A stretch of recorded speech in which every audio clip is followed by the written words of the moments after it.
हाय, hello. तुम्हा सगळ्यांचं introduction to Indian knowledge system या क्रेडिट कोर्समध्ये खूप खूप स्वागत आहे. तर आजपासून आपण आपला 3 क्रेडिट्सचा हा कोर्स सुरू करत आहोत. इंडियन नॉलेज सिस्टम याबद्दल आपण माहिती करून घेणार आहोत, पण त्याआधी मी तुम्हाला माझं इंट्रोडक्शन देते. अ, माझं नाव आहे रुचिता पंचभाई. माझं एम-एससी मायक्रोबायोलॉजी आणि बी-ए आणि एम-ए संस्कृत झालेलं आहे. मला खूप छान वाटते आहे, की आपल्याच कॉलेजच्या मुलांसमोर मला हा कोर्स घेण्याची संधी मिळतीये. कारण मी सुद्धा याच आर-वाय-के कॉलेजचीच पास आउट आहे. तर आजपासून आपण या कोर्सला सुरुवात करणार आहोत. आपण खूप साऱ्या नवीन गोष्टी बघणार आहोत आणि खूप सारे एस्पेक्ट्स चेक करणार आहोत, जे कदाचित आपण याच्या आधी बघितलेले नसते. तर या कोर्समध्ये तुम्हाला एक नाव दिसतंय, इंडियन नॉलेज सिस्टम, बरोबर? तुमच्यापैकी खूप लोकांनी हा शब्द याच्या आधी ऐकला असेल, खूप लोकांसाठी हा नवीन असेल. साधारणपणे 2020 पासून तुम्हाला हा शब्द खूप वेळेला ऐकू येत असेल. वेगवेगळ्या युनिव्हर्सिटीज आहेत, आय-आय-टीज आहेत. इकडे या विषयाशी रिलेटेड खूप सारे सेमिनार्स होतात, कॉन्फरन्सेस होतात, गेस्ट लेक्चर्स ऑर्गनाइज केलेले जात असतात याच्याबद्दल. तर नेमकं काय आहे इंडियन नॉलेज सिस्टम याच्याबद्दल आपण आज थोडंसं बोलूया आणि उद्यापासून आपण याच्या एकेका ॲस्पेक्ट बद्दल चर्चा करणार आहोत. तर इंडियन नॉलेज सिस्टम आपल्या देशामध्ये खूप सारी वैज्ञानिक प्रगती होऊन गेली हे आपण ऐकतो. पण ती नेमकी कशी, कोणत्या क्षेत्रात, किती डेप्थ पर्यंत हे आपल्याला माहिती नसतं. तर आपल्याला थोडंसं त्याबद्दल या कोर्समध्ये बघायला मिळेल. तर आपला जो देश आहे हा काही काळापर्यंत एका खूप मोठ्या प्रगत पातळीवरती उभा होता. तर ही जी डेव्हलपमेंट आहे, ही केवळ एका ॲस्पेक्टची डेव्हलपमेंट नसणार, राइट? तर ही जी डेव्हलपमेंट आहे ही पॉलिटिकल होती, ही डेव्हलपमेंट जी होती ती सोशिओलॉजिकल होती, ही डेव्हलपमेंट होती जी इकॉनॉमिकल होती आणि त्याचबरोबर सायंटिफिक पण होती. तर या सगळ्याचा आपल्याला एकत्रित अभ्यास आय-के-एस मध्ये करायचा असतो. Indian knowledge system is abbreviated as IKS. Okay. तर नेमकं ते काय होतं हे आपल्याला बघायचंय. बरं, याचा अभ्यास करण्याची गरज का पडते? कारण तुमचे जे करिक्युलम्स असतात, मला वाटतं तुम्ही सगळे थर्ड इयरची मुलं आहात, बरोबर? तर तुमचे जे करिक्युलम्स आहेत, तर याच्यामध्ये तुम्ही जे प्रिन्सिपल्स शिकतात किंवा तुम्ही ज्या थिअरीज शिकतात किंवा तुम्ही जे इन्व्हेन्शन्स वगैरे शिकतात, हे सगळे वेस्टर्न साइडचे इन्व्हेन्शन्स जास्त असतात. आपण असं म्हणूया की भारताबाहेरचे इन्व्हेन्शन्स आणि भारताबाहेरच्या थिअरीज तुम्ही जास्त शिकता. भारतीय लोकांचं याच्यामध्ये काय कॉन्ट्रिब्युशन होतं किंवा भारतीय लोक या सगळ्याकडे कसं बघत होते हे दुर्दैवाने आपण जास्त बघत नाही. त्यामुळे आपल्याला आपल्याच देशामध्ये या पर्टिक्युलर क्षेत्रामध्ये काय काय होऊन गेलं हे माहिती नाही. समजा तुम्ही जर का केमिस्ट्रीचं उदाहरण घेतलं, तर याच्याबद्दल तुम्हाला फॉरेन मध्ये जे पण काही लोक होऊन गेले, सायंटिस्ट होऊन गेले, त्यांचे कॉन्ट्रिब्युशन्स माहिती आहे. पण भारतामधल्या लोकांनी, पूर्वीच्या लोकांनी, म्हणजे आपण इरिस्पेक्टिव्ह ऑफ पिरियड असं बघूया, की यामध्ये कोणत्या कोणत्या लोकांनी कामं करून ठेवली हे आपल्याला माहिती नाहीये किंवा या क्षेत्रामध्ये कोणते कोणते महत्वाचे ग्रंथ लिहिले गेले हे पण आपल्याला माहिती नाही. तर याची माहिती आपल्याला असायला पाहिजे. हा या कोर्सचा मुख्य उद्देश आहे. या कोर्सचा अजून एक उद्देश आहे. तो म्हणजे तुमच्यापैकी काही जण असा प्रश्न विचारू शकतात, की आता तर सगळं व्यवस्थित चाललेलं आहे, बरोबर? सायन्सच्या क्षेत्रामध्ये म्हणा किंवा आर्ट्सच्या क्षेत्रामध्ये काही प्रिन्सिपल्स एस्टॅब्लिश्ड आहेत. तर आत्ता हे सगळं शिकण्याची काय गरज आहे? अशी काय आवश्यकता आहे, की आम्ही वेळ काढून हे सगळं शिकायला हवं?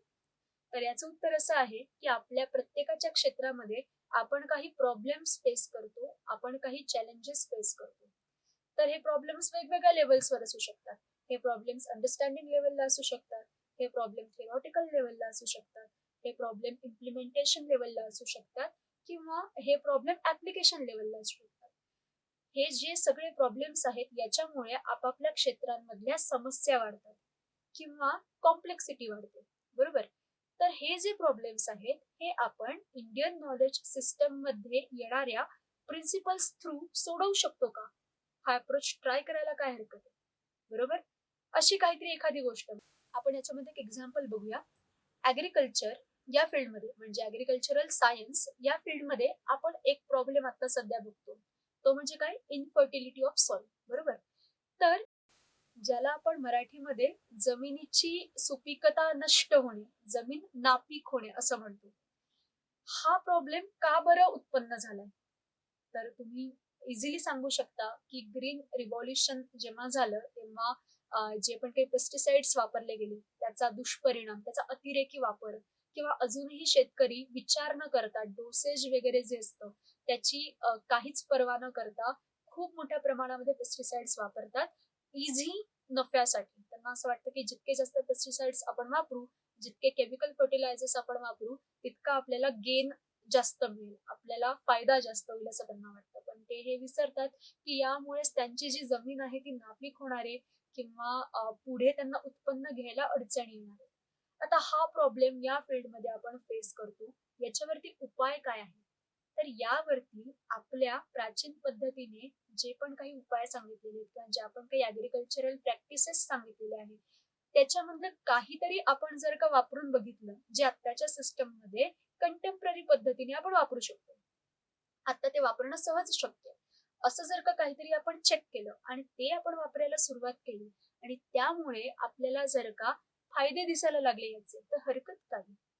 तर आपण यामध्ये असं कुठेही क्लेम करणार नाही की तुम्ही आता जे शिकता आहात किंवा तुम्ही आता जे पण काही वापरता आहात किंवा तुमची जी पण काही आताची करंट सिस्टम आहे ती सोडा आणि इंडियन नॉलेज सिस्टम कडे वळा, असं आपण बिलकुल क्लेम करणार नाही. उलट आपण असं म्हणणार की आता जे तुमचं आहे ते असू द्या, त्याचा अभ्यास तर तुम्ही कराच, पण त्याच्या सोबतीने पॅरलल पद्धतीने इंटरडिसिप्लिनरी ट्रान्सडिसिप्लिनरी पद्धतीने इंडियन नॉलेज सिस्टम कडे बघा आणि त्यांच्यामधून अशा काही थिअरीज काढा, या पुस्तकांमधून या शास्त्रामधून अशा काहीतरी थिअरीज काढा की ज्या तुम्हाला आत्ताच्या सिस्टम्स मध्ये वापरता येतील आणि त्यामुळे तुमच्या समोर असणाऱ्या अडचणी, तुमच्या समोर असलेले जे चॅलेंजेस आहेत ते सोपे होतील. या व्ह्यूने आपण या कोर्समध्ये पुढे जाणार आहोत आणि असं बघणार आहोत की आपल्याला जास्तीत जास्त फायदा कसा होऊ शकतो.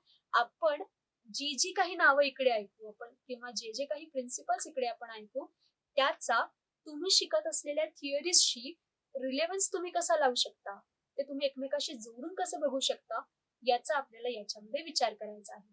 तर हा आपल्या या क्रेडिट कोर्सचा आपण म्हणूया की पॉइंट ऑफ व्ह्यू असेल, बरोबर. तर आता या कोर्समध्ये आपले मॉड्यूल्स काय असतील, आपण साधारणपणे कुठल्या कुठल्या विषयांचा अभ्यास करणार आहोत त्याची एक थोडक्यात आपण इथे झलक बघूया. तर आपल्या या कोर्समध्ये पहिलं मॉड्यूल असेल ते म्हणजे few terms related to IKS and introduction. तर आता आयकेएस ही एक टर्म झाली, इंडियन नॉलेज सिस्टम. पण त्या सोबतीने तुम्ही जर का नेटवरती सर्च कराल किंवा तुम्ही काही आर्टिकल्स वाचाल तर तुमच्या लक्षात येईल की इंडियन नॉलेज सिस्टम यासोबत traditional knowledge system, indigenous knowledge system किंवा एक युनेस्कोने सांगितलेले टर्म आहे लिंक्स नावाची, तर ती या अशा काही टर्म्स येतात. तर या सेम आहेत का, यांच्यामध्ये काही फरक आहे का, आणि जर फरक असेल तर तो नेमका काय आहे, नेमक्या कोणत्या आस्पेक्ट्सचा स्टडी याच्यामध्ये केला जातो, तर या टर्म्सचा अभ्यास आपल्याला या पहिल्या मॉड्यूलमध्ये करायचा आहे. आणि कुठल्या प्रकारचे एक्झाम्पल्स हे नेमके कोणत्या टर्मच्या अंडर येतात हे आपल्याला समजून घ्यायचं आहे आणि या टर्म्स इंटरलिंक्ड सुद्धा कशा आहेत हे आपल्याला बघायचं आहे. आणि यासोबत आपण इंडियन नॉलेज सिस्टम या ब्रांचची अजून चांगली माहिती या पहिल्या मॉड्यूलमध्ये करून घेणार आहोत. सो हे आपलं इंट्रोडक्टरी मॉड्यूल असेल आणि त्याच्या सोबतीने आपण नॉलेज म्हणजे काय, इकडे इंडियन नॉलेज सिस्टम मध्ये जो नॉलेज शब्द येतो त्याच्यामध्ये काय एक्सपेक्टेड आहे, एक्झॅक्टली त्यामध्ये काय येतं, हे सगळं आपल्याला या पहिल्या मॉड्यूलमध्ये बघायचं आहे. जसं की मी तुम्हाला आता थोड्या वेळापूर्वी सांगितलं की आपला अप्रोच काय आहे, की आपण असं क्लेम करत नाही बसणार सगळीकडे की हा काही पण डेव्हलपमेंट झाली की ही आमच्या भारतातच झाली होती आणि दुसऱ्यांनी हे चोरलं, असं सगळीकडे आपण क्लेम करत बसणार नाही. आपण उलट काय करणार आहोत की आताच्या सिस्टम मध्ये आपल्याला जे काही प्रॉब्लेम्स दिसतायत तर त्याचं सोल्युशन आपण कसं काढू शकतो या इंडियन नॉलेज सिस्टम मधल्या प्रिन्सिपल्सने, हा आपला ऍप्टिट्यूड असणार आहे, हा आपला पॉइंट ऑफ व्ह्यू असणार आहे. तर त्याच्यासाठी याच्यात पुढे जाण्यासाठी, अभ्यास पुढे करण्यासाठी आपल्याला आधी आपल्या सिस्टम्स मधले प्रॉब्लेम्स माहिती पाहिजे. आपल्याला आधी लक्षात आलं पाहिजे की yes we are facing the problems. जर हे लक्षातच आलं नाही तर आपण कसं काय या ब्रांचचा अभ्यास करू शकणार, आणि जर आपल्याला प्रॉब्लेम्सच लक्षात आले नाही तर आपण अजून बेनिफिशियल मेथड्स शोधू कशा शकतो. म्हणूनच आपल्याला सर्वात पहिल्यांदा प्रॉब्लेम्स आयडेंटिफाय करणं गरजेचं आहे. आणि मग हे जे प्रॉब्लेम्स आहेत हे आपल्याला कोणत्या कोणत्या पातळींवरती येतात, त्याचे इम्पॅक्ट काय होत आहे, त्या प्रॉब्लेम्सची कारणं काय आहेत, हे सगळं आपल्याला शोधायचं आहे. नंतर हे झाल्यानंतर आपण तिसऱ्या मॉड्यूलकडे वळू. ते म्हणजे असेल इंट्रोडक्शन टू भारतीय शास्त्र. काय आहे भारतीय शास्त्र? जेव्हा आपण शास्त्र हा शब्द उच्चारतो तेव्हा नेमकं काय अपेक्षित असतं? शास्त्र आहे, कला आहेत, विद्या आहेत, यांच्यामध्ये काय फरक आहे? प्राचीन काळी जेव्हा मुलं शिकायची तेव्हा या सगळ्यांची ओळख त्यांना कशी करून दिली जायची, आणि हे शास्त्र, या विद्या, या कला हे एकमेकांशी जोडलं कसं जायचं, हे सगळं आपल्याला या मॉड्यूलमध्ये बघायचं आहे.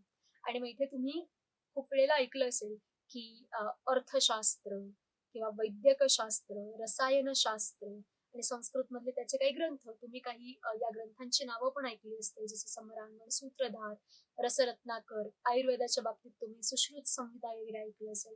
तर याच्यापैकी काही ग्रंथांचा आपल्याला थोडक्यामध्ये परिचय पण करून घ्यायचा आहे. तर या मॉड्यूलमध्ये आपण शास्त्रांचा परिचय करून घेणार, आपण मुख्य ग्रंथांचा परिचय करून घेणार आणि त्या त्या क्षेत्रामध्ये असणाऱ्या काही मुख्य वैज्ञानिकांचा म्हणूया किंवा ऋषींचा म्हणूया किंवा आचार्यांचा म्हणूया परिचय करून घेणार आहोत. तर तिसरं मॉड्यूल हे आपल्यासाठी सगळ्यात महत्वाचं असेल. It will be like core of this credit course. Okay. नंतर चौथं मॉड्यूल जे असेल ते असेल कंट्रीब्युशन्स इन IKS. काय आहे की भारतीय ज्ञान परंपरा ही खूप मोठी आहे, जी सुरू होते वेदांपासून आणि जी अजूनही सुरूच आहे. तर वेदांमध्ये जे प्रिन्सिपल्स आहेत ते, आणि नंतर आपल्याला शास्त्रांमध्ये त्यांची जी ऍप्लिकेशन्स दिसतात ती, ही सगळी आत्ताच्या काळात कशी लागू करायची, यासाठी अनेक लोकांनी कॉन्ट्रीब्युशन्स केलेले आहेत. त्याच्यामध्ये खूप मोठी मोठी नावं येतात आणि त्यांच्यापैकी काही लोकांच्या कार्यांचा आपल्याला परिचय करून घ्यायचा आहे, की त्यांनी कसं काम केलं, त्यांचा पॉइंट ऑफ व्ह्यू काय होता, त्यांनी शास्त्रामधलं असं काय शोधून काढलं की लोकांना त्याचा उपयोग झाला किंवा शास्त्र समजून घेण्यासाठी त्या पद्धतीचा खूप छान उपयोग होऊ शकला, हे सगळं आपण बघणार आहोत. म्हणजेच काय, तर त्यांच्या कार्याची माहिती आपल्याला करून घ्यायची आहे, त्यांच्या काम करण्याच्या पद्धतीची आपल्याला माहिती करून घ्यायची आहे. तर हे सगळं आपण चौथ्या मॉड्यूलमध्ये बघणार आहोत. आता पाचव्या मॉड्यूलचं नाव आहे सस्टेनेबल डेव्हलपमेंट अँड IKS. कसं आहे की कुठली पण आपण प्रगती करत असतो, मग इरेस्पेक्टिव्ह ऑफ ब्रांच, जेव्हा आपण पुढे जातो तेव्हा आपण काय कॉस्टवर पुढे जातो हे खूप महत्वाचं आहे. आपण सोसायटीला किंवा एन्व्हायरमेंटला किंवा पुढच्या पिढींच्या प्रगतीला काही धोका पोहोचवतो का त्याच्यामुळे, हा विचार आपल्या डोक्यामध्ये नेहमी ऑन राहिला पाहिजे. की आपण एखादी प्रगती साधली, आपण एखादी इन्व्हेन्शन साधलं, आपण खूप मोठी झेप घेतली एखाद्या फील्डमध्ये, पण त्याची किंमत आपण काय मोजली, तर त्या किमतीवरती ठरतं की तुम्ही जी प्रगती साधली आहे ती किती महत्वाची आहे. आता तुम्हाला काही वर्षांसाठी त्याच्यामध्ये फायदा दिसतो आहे, बरोबर, पण त्यानंतर काही वर्षांनी तुम्हाला त्याचे तोटे दिसायला लागले, तुम्हाला त्याचे असे लॉसेस दिसायला लागले की जे भरून काढणं अशक्य.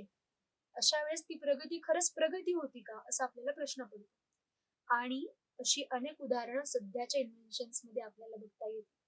पुन्हा एकदा आपण मागचंच उदाहरण घेऊया की फर्टिलायझर्स, पेस्टिसाइड्स यांचे फायदे दिसले ना तेव्हा, ते कीड नियंत्रणात आली, जमिनीची जी उत्पादन क्षमता होती ती वाढताना दिसली, हे सगळं झालं.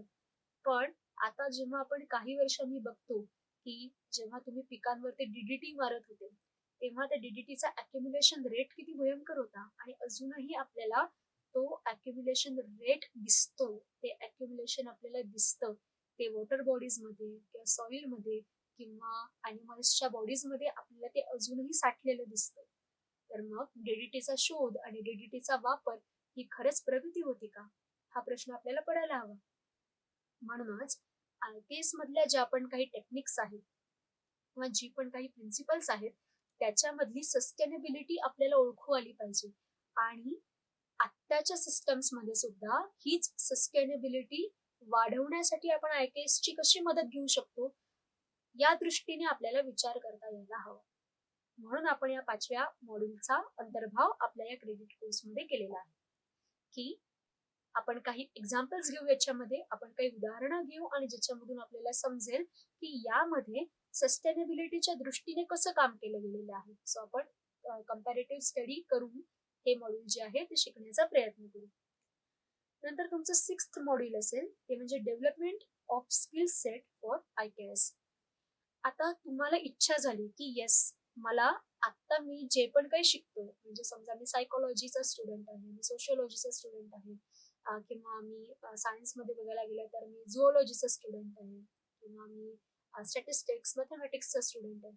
पण हे सगळं करत असताना मला पॅरलली IKS मध्ये जी शास्त्र येतात त्यांचा अभ्यास करायचा आहे. मला लीलावतीचा अभ्यास करायचा आहे, मला कृषी पराशरचा अभ्यास करायचा आहे, मला समरांगण सूत्रधारचा अभ्यास करायचा आहे. डोंट वरी, हे ग्रंथ काय आहेत आणि याच्यामध्ये नेमके कोणते विषय येतात हे आपण सगळं बघणारच आहोत. पण तरीही या विषयांचा मला अभ्यास करायचा आहे अशी जर का तुम्हाला इच्छा निर्माण झाली तर त्यासाठी तुमच्याकडे काय स्किल सेट असणं आवश्यक आहे, असे कोणते टूल्स तुमच्याकडे तयार पाहिजे की तुम्हाला असा इंटरडिसिप्लिनरी ट्रान्सडिसिप्लिनरी अभ्यास करणं सोपं जाईल. यासाठी आपण हे स्पेशल मॉड्यूल तयार करणार आहोत आणि याच्यामध्ये आपण अशा गोष्टींची माहिती घेणार आहोत की हे स्किल्स जर का तुम्ही एक्वायर केले तर तुम्हाला IKS मध्ये ट्रान्सडिसिप्लिनरी इंटरडिसिप्लिनरी पद्धतीने काम करणं सोपं जाईल. तर स्किल सेट एक्झॅक्टली काय असला पाहिजे, तुम्ही कशासाठी प्रयत्न करायला हवा, तुम्ही काय मिळवण्यासाठी प्रयत्न करायला हवा, हे सगळं तुम्ही या 6th मॉड्यूल मध्ये बघा. आणि त्यानंतर 7th module which will be the last module of this course, ते म्हणजे parallel study of IKS with current learning system.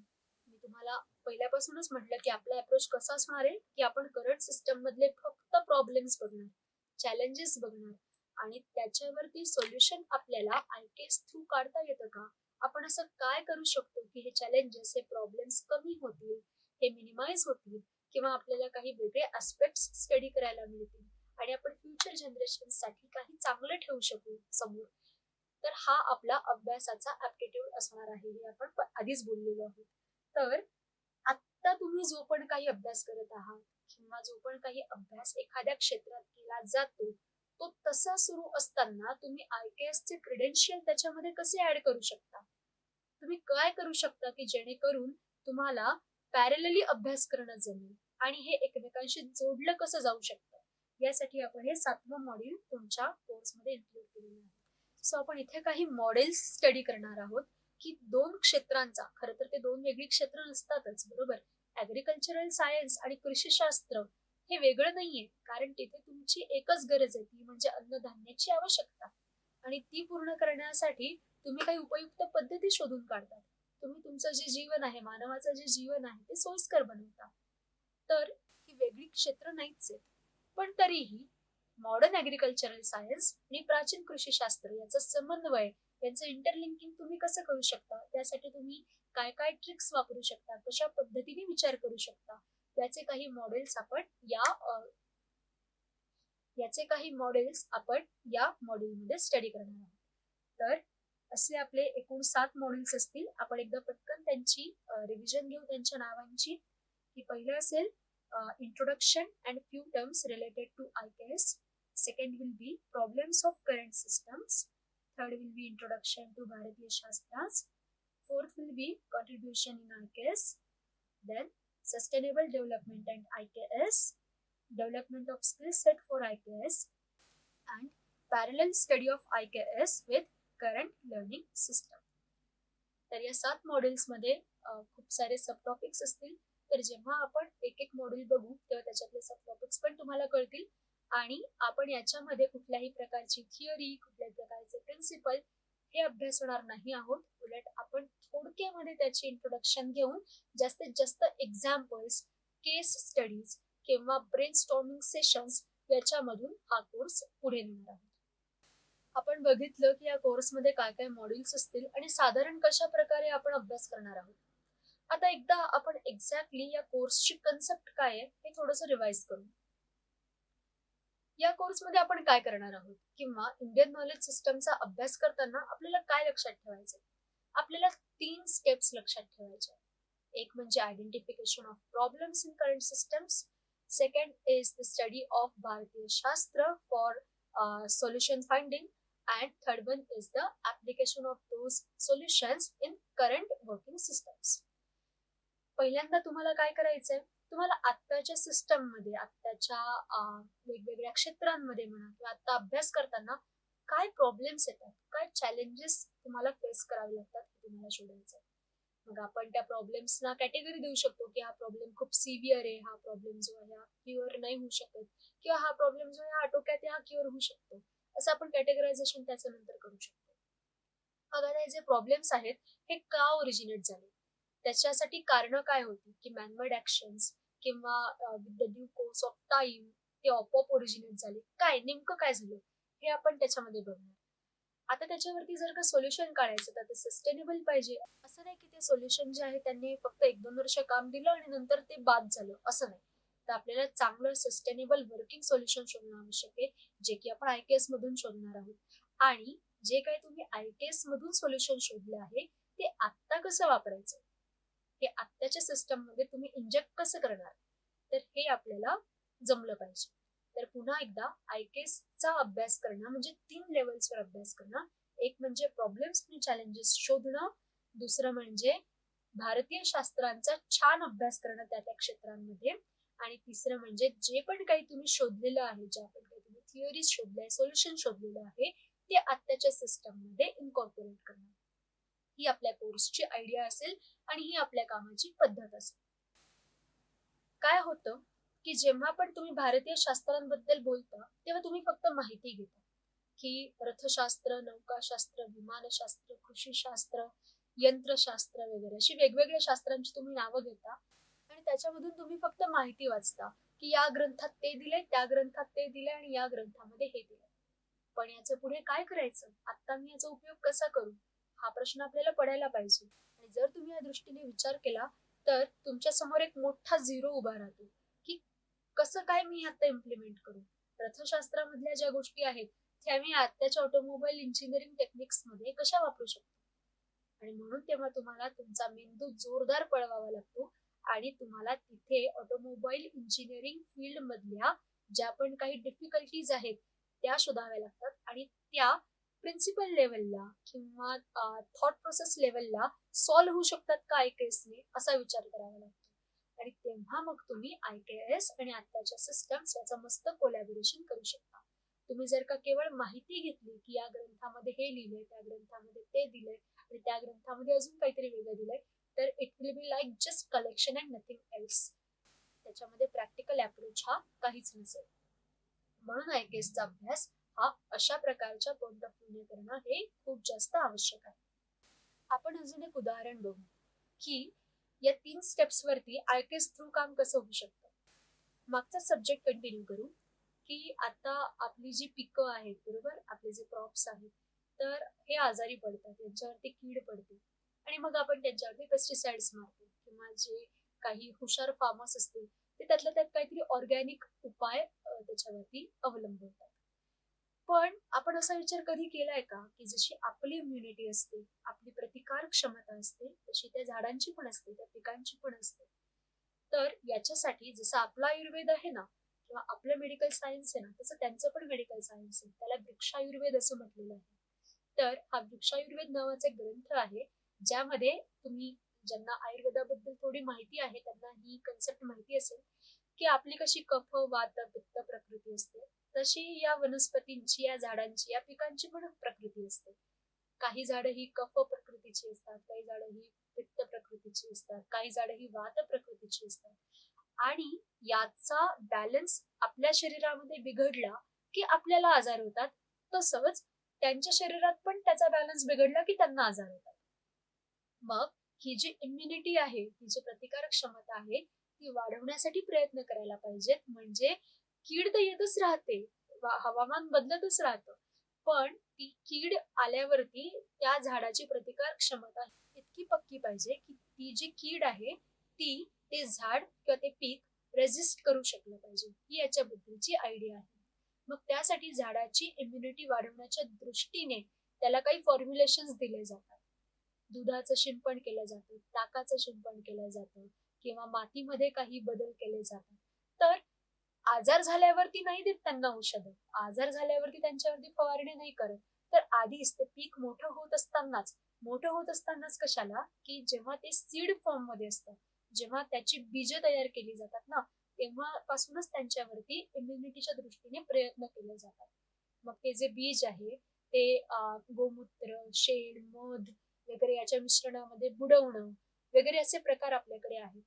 तर असं संस्कारित बीज जे आहे ते तयार करून घेणं, तेव्हापासूनच त्याची इम्युनिटी तयार करणं, मग ते चांगल्या मातीमध्ये रुजवणं आणि तेव्हापासूनच त्याची प्रतिकार क्षमता पक्की होईल यासाठी प्रयत्न करणं, अशी आयडिया वृक्षायुर्वेदमध्ये वापरतात. मग आता ही जी आयडिया आहे ही आपणही वापरू शकतो. बरोबर? की पिकांवरती कीड पडण्याची वाट न बघता आणि मग त्यांच्यावरती फवारणी न करता आधीपासूनच, म्हणजे तुम्ही त्याचं बीज जेव्हा बनवता, तुम्ही त्याचे सीडलिंग्स जेव्हा तयार करता, तेव्हापासूनच त्याच्या प्रतिकार क्षमतेसाठी प्रयत्न करणं, ती वाढेल याच्यासाठी प्रयत्न करणं, ही वृक्षायुर्वेदमध्ये सांगितलेली जी कन्सेप्ट आहे ती तुम्ही वापरू शकता. फक्त आता मग याच्यामध्ये चॅलेंज काय आहे, की तुम्ही ऍप्लिकेशन लेवलला हे कसं आणाल? कारण वृक्षायुर्वेदमध्ये असे काही कंपोनंट्स सांगितलेले आहेत की जे आता मिळणार नाहीत किंवा आता जे तुम्ही वापरू शकणार नाही. मग नेमक्या त्या कंपोनंट्स मध्ये अशा काय प्रॉपर्टीज आहेत की ज्याच्यामुळे तो पदार्थ वापरायला सांगितलाय त्यांनी, याचा अभ्यास करून सिमिलर प्रॉपर्टीज असणारे जे कंपोनंट्स आहेत त्याचे फॉर्म्युलेशन तयार करायला पाहिजे. इथे आपली बुद्धिमत्ता कामाला लागते. ग्रंथामध्ये एखादी गोष्ट दिलेली आहे तर ती जशी तशी उचलून वापरणं, यामध्ये काहीच विशेष नाहीये.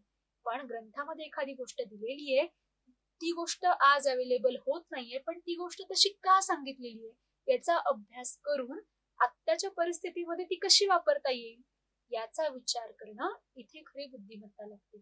आणि हीच बुद्धिमत्ता डेव्हलप करणं, हाच विचार डेव्हलप करणं आणि अशा पद्धतीने काम करण्याची इच्छा डेव्हलप करणं, हा या आपल्या क्रेडिट कोर्सचा मुख्य उद्देश आहे. तर आज आपण आपल्या या कोर्समध्ये माहिती बघितली की साधारणपणे हा क्रेडिट कोर्स कसं काम करेल, यामध्ये काय काय मॉड्यूल्स असतील, इंडियन नॉलेज सिस्टम म्हणजे एक्झॅक्टली काय, आणि आपण याचा अभ्यास करत असताना आपण कोणत्या आयडियाने पुढे जाणार आहोत, हे सगळं आपण इथे बघितलं. तर उद्यापासून आपण आपल्या या कोर्सच्या पहिल्या मॉड्यूलला सुरुवात करणार आहोत. आपण अजून डिटेलमध्ये इंट्रोडक्शन बघू आणि या काही ज्या टर्म्स आहेत ज्या IKS शी रिलेटेड आहेत त्याची इंट्रोडक्शन बघू. Thank you so much. Bye. Have a good